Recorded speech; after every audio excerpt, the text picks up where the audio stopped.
Welcome back to the Word Expanded the Gospels edition. We're in Matthew. We're in chapter 9. We're going to finish chapter 9.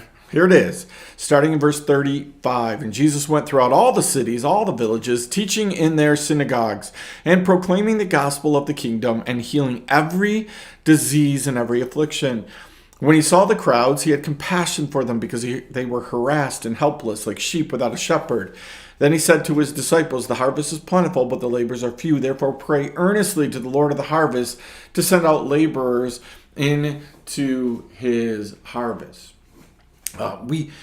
I grew up in a Christian Missionary Alliance church. Missions was a big deal. That last phrase is used all the time. Pray for the harvest, pray for the harvest, pray for the harvesters for the harvest, right?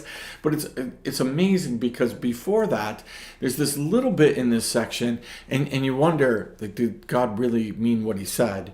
Or was it just kind of an exaggeration, right? Because it says he went through, right, the city, and he healed every disease and every affliction, every disease and every affliction. So Jesus went around in cities and took care of all of the problems.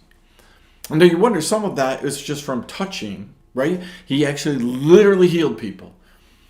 But some of it is just from his presence. In the presence of Jesus, the enemy has to flee. It is why we're constantly encouraging you and I to be as close to Jesus as possible. Be Christ-like, be Jesus-like. Why? Because that helps in your battle.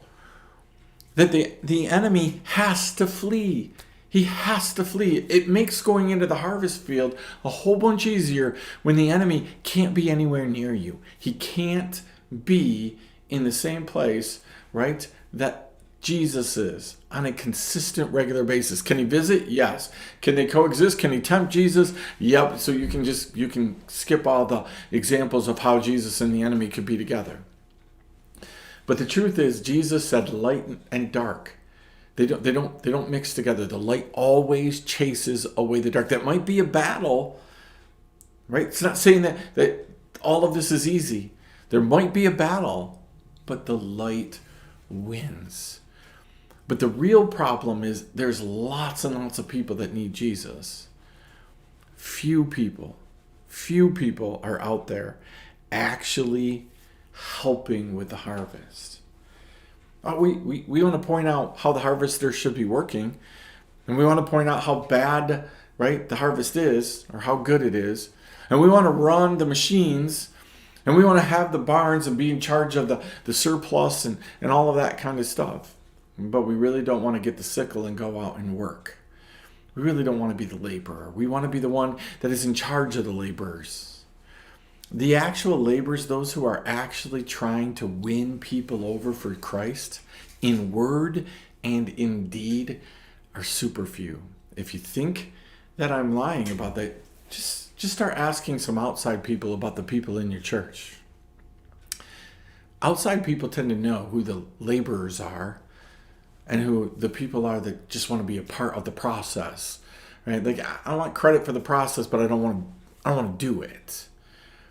God is looking for people that actually want to be in the process, helping with the harvest, healing every affliction, every disease.